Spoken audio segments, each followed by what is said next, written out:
의문문의 종류를 분석하고 의문문을 구분하는 방법을 쓰시오 했죠. 그죠? 그럼 너 지금 어디 가니? 설명이죠. 대답이 필요하니까 너 밥 먹었니? 예 아니오니까 당연히 판정. 그 다음에 창문을 닫아줄 수 없겠니? 그럼 이건 명령의 효과를 가지고 있으니까 무엇이다? 그 수사 의문문. 그 다음에 역시 어떻게 돼? 책 한 권 못 사니까 사줄 수 있다. 그죠? 이렇게 되는 거고.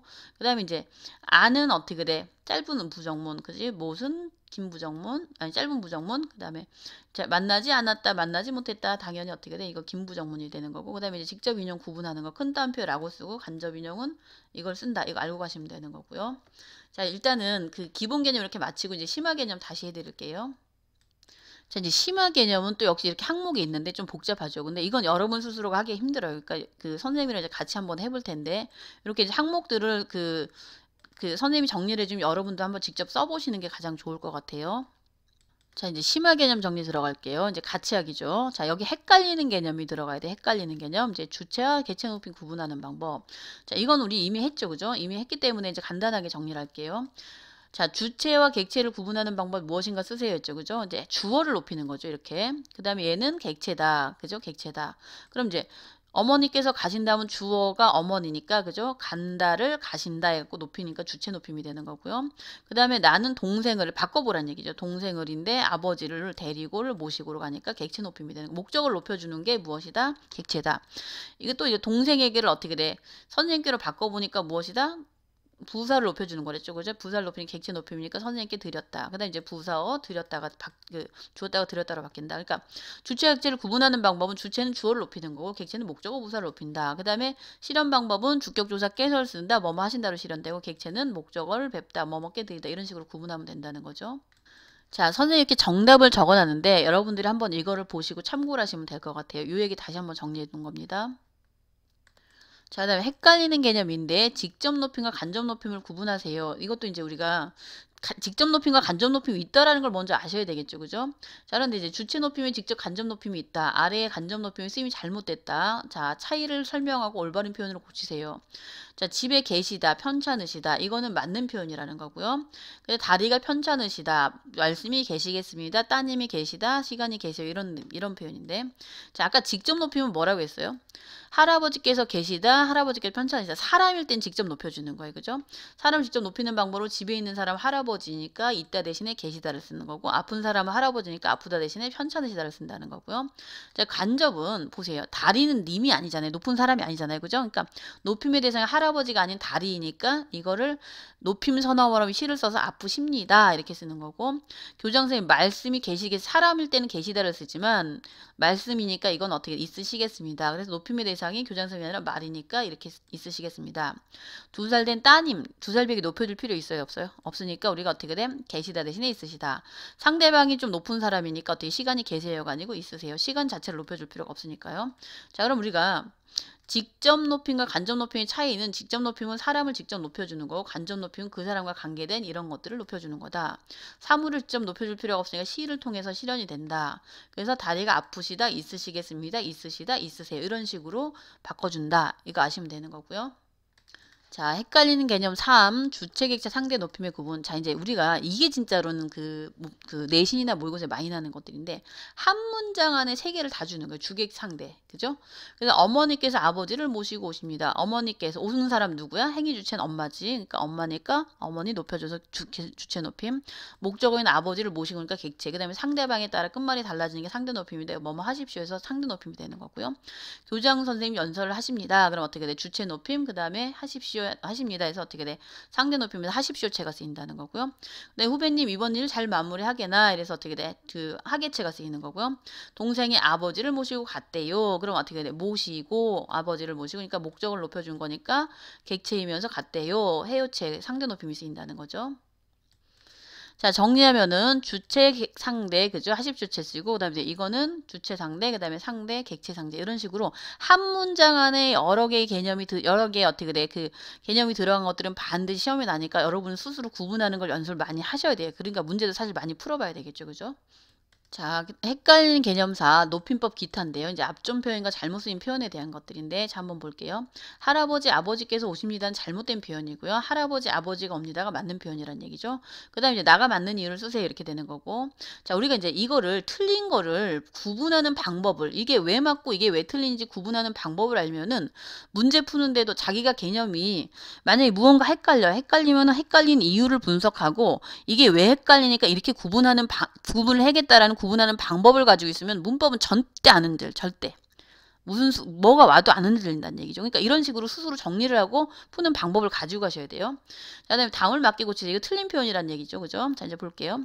할아버지, 아버지께서 옵니다. 이렇게 되는 거죠. 그죠? 이제 우리가 이제 아셔야 되는 게, 자, 우리는 흔히 말하는 사람을 화자, 듣는 이를 청자라고 얘기하죠. 그죠? 근데 이제 우리말에서 상대 높임은 화자와 청자의 관계를 따져서 형성이 되는데, 자, 이를테면은 할아버지, 아버지가 옵니다 하면 어떻게 돼? 듣는 사람은 할아버지죠. 그 다음에 오는 사람은 행위주체 아버지죠. 자, 우리말에 청자가, 할아버지가, 그죠? 할아버지니까 행위주체보다 높을 경우, 그러니까 행위주체는 아버지보다 할아버지가 높죠. 그죠? 그러니까 누구를 기준으로? 행위주체가 아니고 청자인 할아버지를 기준으로 얘기한다는 거죠. 그러니까 할아버지, 아버지가 옵니다. 자, 우리가 생각해 보세요.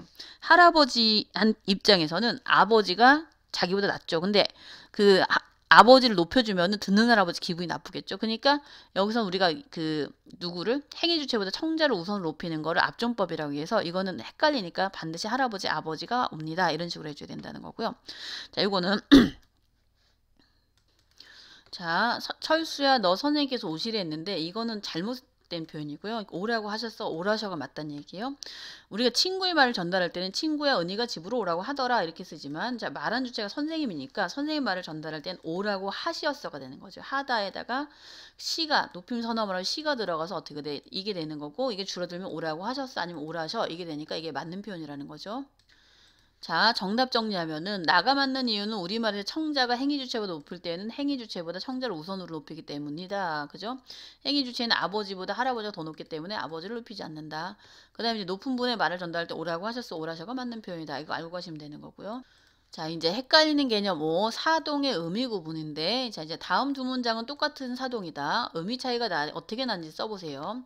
엄마가 아기에게 약을 먹이다. 엄마가 아이에게 약을 먹게 하다. 그 다음에 아버지가 철수를 차에 태우셨다. 아버지가 철수를 차에 타게 하다. 자, 여기에 보면 직접 간접의 의미 둘 다 되고, 하나는 간접만 된다고 돼 있죠. 자, 이게 무슨 얘기냐면은, 자, 엄마가 아기에게 약을 먹이다는 경우는 아기가 너무 어리기 때문에 엄마가 수저를 직접 떠서 어떻게 돼? 아이 입에 넣어주는 경우가 직접 먹이는 경우가 되는 거고요. 아니면 얘야 먹어라 하면 지가 이제 그 수저로 먹는 경우, 이건 말로 시키는 거니까 간접이 되는 거죠. 그런데 엄마가 아기 약을 먹게 하다는 경우는 어떻게 얘야 먹어라 해서 말로 간접으로 시키는 것만 된다는 거죠. 그러니까 요 차이는 얘는 그 사동형 접사죠. 그죠? 이힐이기 우구추가 쓰인 거는 직접 간접 둘 다가 되지만 몸에 하게 하다는 간접만 된다는 거죠. 자, 아버지가 철수를 차에 태우셨다면 어떻게 돼? 철수가 너무 어려워 그랬고 아니면 다쳤어. 그래서 아버지가 철수를 안아서 차에다 직접 이렇게 딱 얹어갖고 태우는 경우, 아니면 철수에 타거라 이래갖고 말로 시키는 경우 둘 다 되지만, 철수를 차에 타게 하다는 건 어떻게 돼? 철수에 타거라 말로 간접만 된다는 거죠. 자, 이거 의미 구분하는 거 시험에 날 수 있으니까 알고 가시면 되고요. 그래서 정답 정리해주면 엄마가 아기에게 약을 먹이다 하면 직접 간접 둘 다 되는 거고, 엄마가 아기를 먹게 하다는 건 어떻게 간접만 된다. 그 다음에 얘도 직접 간접 둘 다 되는 거고 얘는 간접만 된다. 이렇게 알고 가시면 되는 거고요. 자, 이제 헷갈리는 개념 6. 이게 이제 굉장히 중요하죠. 사동, 피동의 구분인데, 다음은 사동인지 피동인지 구분하시고 헷갈린 이유를 쓰시고 구분하는 방법을 쓰세요. 자, 이제 할머니에게 여기 여기서 이제 빠졌네. 엄마가 빠졌네. 엄마가 할머니에게 아이를 엎어 보냈다. 그죠? 엄마가 빠졌어요.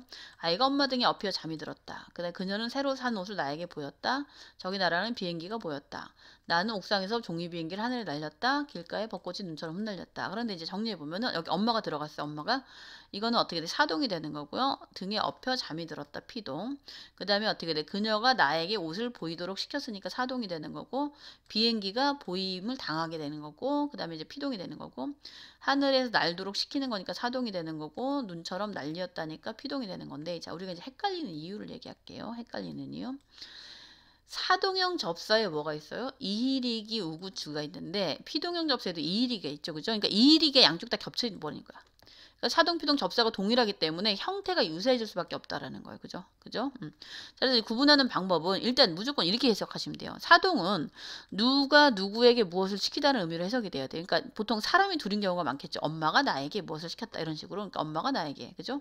그다음에 이제 피동은 뭐가 뭐에게 당하다. 그러니까 이제 보통 사물이 주어인 경우가 많은데 토끼가 사냥꾼에게 당하다. 그러니까 되는 거니까 이런 식으로 해석이 되면 되는 거고요. 자, 의미상 그렇게 되고 이제 구조상 문장 구조상은 사동은 무엇을 시키다니까 목적어 존재하고 그 목적어 필요한 게 뭐야? 타동사죠. 그죠? 타동사. 그러니까 책을 읽혔다면 어떻게 돼? 읽혔다는 목적어인 책이 필요한 거니까 이걸 타동사라고 얘기하고요. 그다음에 이제 보통 피동은 뭐에게 당하다니까 보통 목적어가 없고 자동사인 경우가 많다는 거죠. 그러니까 사냥꾼에게 붙잡혔다니까 목적어 없잖아요. 그죠? 이제 부사에게 당하다 이런 식으로 해석이 된다.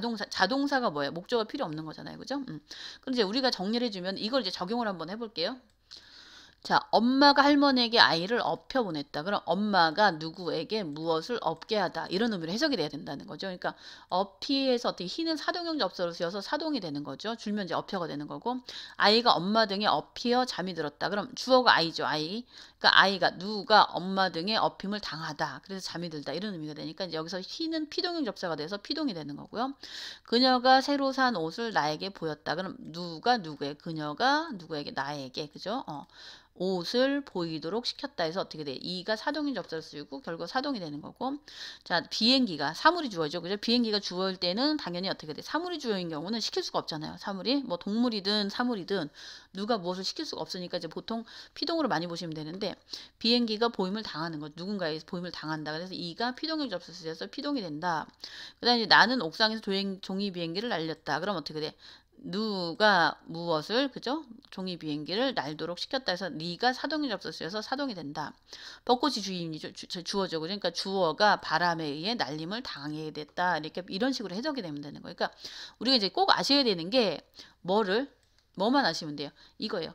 의미상 누가 누구에게 무엇을 시키다는 의미로 해석되고 사람이 둘이고 그 다음에 타동 꼭 목적어가 존재하고 타동사다.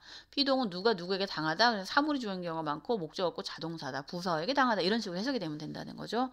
자, 이거는 자꾸 연습을 많이 하셔야 돼요. 자, 이제 헷갈리는 개념 7인데 사동, 피동, 남용이죠. 남용은 많이 쓴다는 얘기거든요. 근데 이건 틀린 표현 중에 해당되는데 맞는 표현과 틀린 표현이 존재한다. 이는 맞는 표현인데 왜 맞는지 이는 틀린 표현인데 왜 틀렸는지 이유를 쓰고 올바르게 고치라는 얘기죠. 자, 이제 볼게요. 자, 엄마가 아기를 재우다. 그 다음에 건물주가 건물을 세우다. 여기까지가 1에 해당되는 거예요. 맞는 표현. 그 다음에 나머지가 다 틀린 표현이 되는 거예요. 자, 이제 볼게요. 워낙은 능동은 주동은 아기가 자다인데 엄마가 아기를 재우다 해서 자다에서 이유가 들어간 거예요. 이유. 자, 이제 볼게요. 여기 보시면은 자, 엄마가 아기를 어떻게 재우다 해서 자다 해서 이유가 들어간 거죠. 그래서 사동형 접사 이유가 둘 다 들어갔고 그 다음에 이제 건물이 서다인데 건물주가 건물을 세우다 해서 역시 어떻게 이유가 들어간 건 맞는 표현이 되는 거예요. 그러니까 이제 사동을 만드는 방법에는 이일이 유구추가 필요한데 그죠? 사동형 접사가 어떻게 두 가지가 쓰이는 경우가 있어요. 이런 경우 그죠? 그런데 이런 경우는 맞는 표현인데 사동이나 피동을 겹쳐서 쓰는 경우가 있어요. 이걸 남용이라고 얘기해요. 이중 사동 아니면 이중 피동 내지는 이걸 남용이라고 얘기하는데 자, 나는 그와 소식을 끊었다는데 능동일 때는 그가 소식이 끊기어지다 해서 어떻게 돼? 이제 보세요. 끊다 해서 기가 들어갔죠. 그러면 피동이 접사 기가 써 있는데 거기다 또 어지다가 들어간 거 어지다. 그러니까 피동이 두 개죠. 피동 그죠? 기랑 어지다. 그러니까 피동이 두 개니까 이중 피동이 적용되니까 잘못된 표현인데 자, 이제 그 예문들 한번 볼게요. 여기서부터 이제 다 잘못된 표현인데 내가 친구를 한 명 소개시켜 줄게. 그럼 우리가 볼게요. 여기 소개라는 말 안에는 사동이 들어간 거예요. 어떤 상대방을 만나게 하다라는 어떻게 사동의 뜻이 내재되어 있는데 거기다가 시켜 줄게 하니까 어떻게 돼? 시키다라는 의미가 결합하게 되면 사동이 두 개니까 그냥 소개하다, 소개해 줄게가 맞다는 얘기죠. 사동 남용이 되는 거고.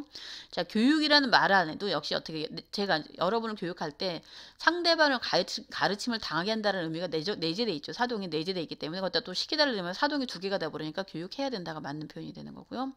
자, 그 다음에 자, 위원회를 가동시키다. 그럼 가동이라는 말 안도 역시 어떻게 움직이도록 한다는 사동의 뜻이 내재되어 있기 때문에 시키다가 그러니까 그 두 개가 되니까 여기 가동이 고쳐져야 돼요. 그러니까 가동해야 한다로 쓰시면 되는 거고요. 작년부터 소식이 끊겨지다니까 아까 얘기했죠. 그죠? 끈다 해서 어떻게 돼? 기랑 어지다가 들어갔으니까 끊기다가 맞는 표현이고요. 그러니까 연락을 끊다 해서 피동접수 기가 만나면 끊기다가 정상이지만 여기서는 어떻게 어지다가 붙으니까 그냥 끊기다로 해주시면 되고, 잡히어지다 역시 어떻게 돼? 자, 토끼가 사냥꾼에게 잡히다 해서 피동접수 쓰이면 되는 건데 또 어지다가 들어가니까 역시 이중피동이니까 잡히었다 이렇게 해주면 된다는 거죠. 자, 이제 정답 정리해 보면은 이거는 맞는 표현이고요. 그죠? 그 다음에 이제 소개시켜 줄게를 소개해 줄게. 그 다음에 교육시켜야 된다를 교육해야 된다. 가동시켜야 된다. 가동해야 된다. 끊기어졌다를 끊기다. 그죠? 잡히어졌다를 잡히었다. 이런 식으로 해주면 된다는 거죠. 자, 그 다음에 헷갈리는 개념 8, 부정문의 중의성 해소인데요. 다음 문장이 왜 의미가 중복되는지 쓰고 중의성을 해소한 표현을 만들어 보세요. 그랬죠. 그죠? 철수는 책을 읽지 않았다. 그 다음에 손님이 다 오지 않았다인데, 이제 중의성이라는 건 의미가 이중으로 해석되는 거거든요. 그래서 이제 철수는 책을 읽지 않았다 하면은 우리가 좀 이해를 하셔야 되는 게, 자, 보세요. 책을 읽지 않은 거는 철수가 아니고 영수야. 책을 읽지 않은 건 철수가 아니고 영수다. 그 다음에 철수는 읽지 않은 게 책이 아니라 신문이야. 그죠? 책이 아닌 신문지를 읽지 않았다. 그 다음에 어떻게 돼? 철수는 책을 어떻게 돼? 읽지 않은 게 아니고 찢었어, 던졌어. 이런 식으로 된다는 거죠. 그러니까 철수는 이걸 어떻게 돼? 여러 가지 의미로 해석되는 게 중의성인데 이걸 해소하려면 어떻게 는을 붙이는데 는 그죠? 근데 중의성을 해소하는 방법은 어떻게 돼? 책 읽지는 않았다면 일단 읽지 않은 사실만 부정하게 되는 거죠. 그다음에 이제 손님이 다 오지 않았다면은 손님이 10명을 초대했는데 전부가 안 온 건지 그 중에 일부는 오고 일부는 안 왔는지 알 수 없다는 거죠. 그러니까 그 중에 다 오진 않았다면 어떻게 일단 는만 붙이면 어떻게 돼? 다 오진 않았어. 그럼 일부만 왔다 이런 식으로 해석이 되는 거죠. 자, 이런 식으로 답을 정리해 주시면 돼. 철수는 책을 읽지 는 붙이면 되는 거고 손님이 다 오지 는 해서 는만 붙여주면 중의성 해소가 된다. 이거 알고 가시면 되는 거고요. 자, 이제 그 다음에 헷갈리는 개념 9, 부정표현의 제약인데요. 자, 다음은 그 별표는 비문이다. 왜 그런지 써보세요. 자, 이제 다른 건 다 필요 없고 우리 집 앞마당은 못 넓다. 여기서 어떻게 돼? 짧은 못 부정문에서 형용사는 쓰임이 제약이 있다는 얘기야. 예쁘다는 형용사죠. 근데 그녀의 다리는 못 예쁘다는 건 어떻게 돼? 못 부정문은 제약이 있다라는 거죠. 자, 무슨 얘기냐? 자, 그는 공부를 못한다, 안 한다 할 경우는 이제 공부를 못한다 안 한다는 우리가 능력에 대한 거잖아요. 그죠? 근데 예를 들면은 공부하다는 건 동사죠. 동작이니까 이건 둘 다 상관이 없는데 자 우리가 형용사의 경우는 짧은 못 부정문이 제약이 있다는 얘기죠. 못은 능력이 부족해 쓰는 경우인데 형용사는 상태를 나타내는 단어이기 때문에 어색하거나 제약이 있다는 얘기죠. 안 넓다라는 건 어떻게 돼? 맞는 표현이죠. 넓지 않다도 맞는데 못 넓다라는 건 어떻게 돼? 못은 능력에 대한 거고 동작에 대한 거기 때문에 형용사가 쓰임이 제약이 있다라는 거죠. 그러니까 이거를 김부정문으로 넓지 못하다라는 건 가능한 거죠. 그다음에 못 예쁘다도 역시 안 된다는 거죠. 상태이기 때문에. 그다음에 이제 이럴 때는 예쁘지 못하다. 그다음에 김부정문으로 바꿔주는 거죠. 예쁘지 않다. 이런 식으로 바꿔주면 된다는 거죠. 그래서 우리가 이제 좀 정답은 이런 거죠. 짧은 못 부정 제약이 있는 이유는 못은 능력이 부족해 쓰이는 경우가 있는데 형용사는 상태를 나타내는 단어이기 때문에 쓰임이 어색하거나 제약이 생기는 것이다. 이렇게 이해하시면 되는 거죠. 자, 헷갈리는 개념 10, 유사한 부정 표현인데요. 자, 이렇게 이제 다음 단어의 차이를 써보세요 했죠. 못된이랑 못되다. 하나는 붙였고 하나는 띄었죠. 그죠? 그 다음에 여기도 안 되다도 붙였고 여기는 띄었는데 자, 이제 볼게요. 못된 놀부는 착한 흥부를 괴롭혔다. 얘는 단어란 얘기고요. 못되다라는 건 구가 된다는 얘기인데 못되는 착한과 대비되는 사악한, 나쁜 놀부는 이런 의미로 쓴 거고 단어가 되는 거고요. 못되다라는 건 되다에다가 못이 어떻게 부정부사가 돼갖고 뭐를 일종의 구가 된다는 거죠. 그러니까 못은 대다를 꾸며주는 부정부사를 어떻게 돼? 구에 해당되는 거죠. 그럼 이 뜻은 어떻게 돼? 사악한 이런 뜻이 되는 거고 1-2는 경우는 어떻게 능력이 안 돼서 판사가 되지 못했다 이런 의미가 된다는 거죠. 그래서 역시 어떻게 돼? 이제 이것도 마찬가지. 안 되었다라는 건 안타깝다 이런 의미가 되는 거고 단어가 되는 거고요. 그다음에 이제 안 되었다라는 건 되었다가 서술어인데 여기서 어떻게 돼? 아니 뭘로? 부정부사가 돼서 안 되다 해서 일종의 구로 쓰였다는 얘기죠. 그럼 젊은 나이에 죽어서 안타깝다는 뜻이 되는 거고 이는 어떻게 돼? 판사가 될 능력은 있지만 그 일부러 판사의 길을 선택하지 않았다. 그래서 어떻게 돼? 안 했다. 이런 의미가 되는 거죠. 자, 그래서 정답 정리해 주시면 못된 놀부는 단어가 되는 거고요. 그 다음에 못되다라는 건 구가 되는 거고요. 그 다음에 이제 안 되었다라는 단어가 되는 거고 단어는 항상 붙여 쓰는 거니까 안 되다라는 건 어떻게 구가 된다 이렇게 이해하시면 되는 거고 자, 지금 우리가 기본 개념을 정리하고 난 다음에 헷갈리는 개념을 또 반드시 어떻게 이걸 보시고 수술 한번 써보시는 게 개념 정리하는 데 도움이 되실 겁니다. 자, 도움이 됐는지 모르겠네요. 오늘 고생하셨습니다. 감사합니다.